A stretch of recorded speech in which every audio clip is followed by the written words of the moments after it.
victims gathered together to take the first steps toward healing. She was a wonderful, wonderful person.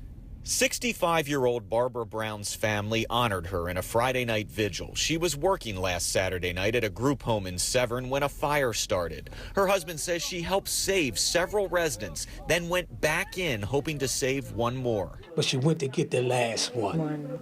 Okay, and the last one was her buddy. Okay, and she went and got the last one. Okay, and she didn't make it. I'm gonna miss her, man. I'm gonna miss her. Barbara and 2 residents of the home died. No one here was surprised that Barbara went back in. They say helping others is what she'd always done. She turned my life around when I first met her, because I was going the wrong way. That's how they brought us up. You help people, I'm telling you. It's good to be raised like that. Brown's family hopes her example of sacrifice and her personality live on. She always greeted me with a smile. She always laughed. Meanwhile, the Anne Arundel County Fire Department tells me the cause of last Saturday's fire is still under investigation.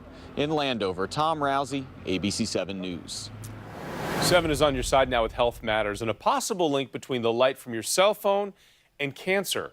Researchers found people who exposed to high levels of blue light, like from outdoor LED lights, computer screens, smartphones, they were at a higher risk of developing prostate or breast cancer. And that type of light is already believed to be disrupting our internal clocks. And researchers say it could also affect hormones that can lead to cancer.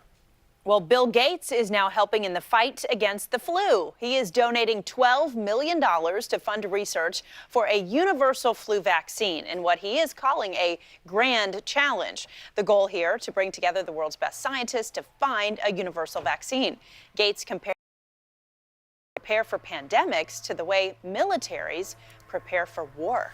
Well, more cases in what's now become the worst E. coli outbreak in over a decade. 98 people in 22 states confirmed sick after eating tainted romaine lettuce that was grown in Yuma, Arizona.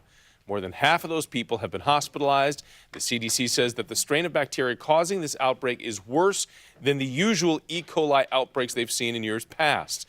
It says unless you are absolutely certain the lettuce that you are about to eat wasn't grown in Arizona, then you should avoid romaine, at least for now. Wow. I threw out a pack of it today, and you hate to do that. You hate to throw away good food, but it's just too risky. Yeah, that's quite the stern warning there, too.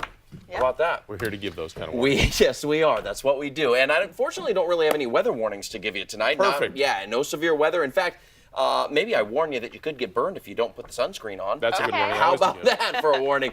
Looking outside across the area right now, it is not a bad evening at all. We're at 58 degrees at Reagan National. Looking at Gaithersburg.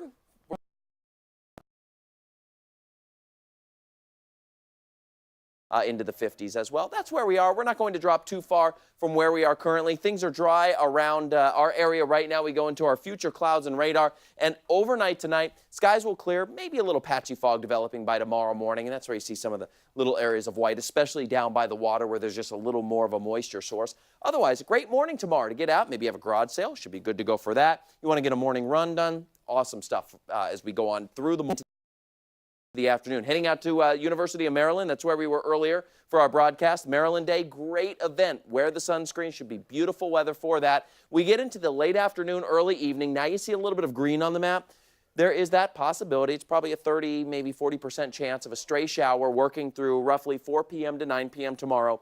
Again, nothing I would cancel plans for, but just know if you're going to be out, there could be some stray showers. They'll pass by. They're going to work from the west to the east, moving rather quickly. If you get any of that, probably working 20, 25 miles per hour or so. And then those kick on out of here by tomorrow night.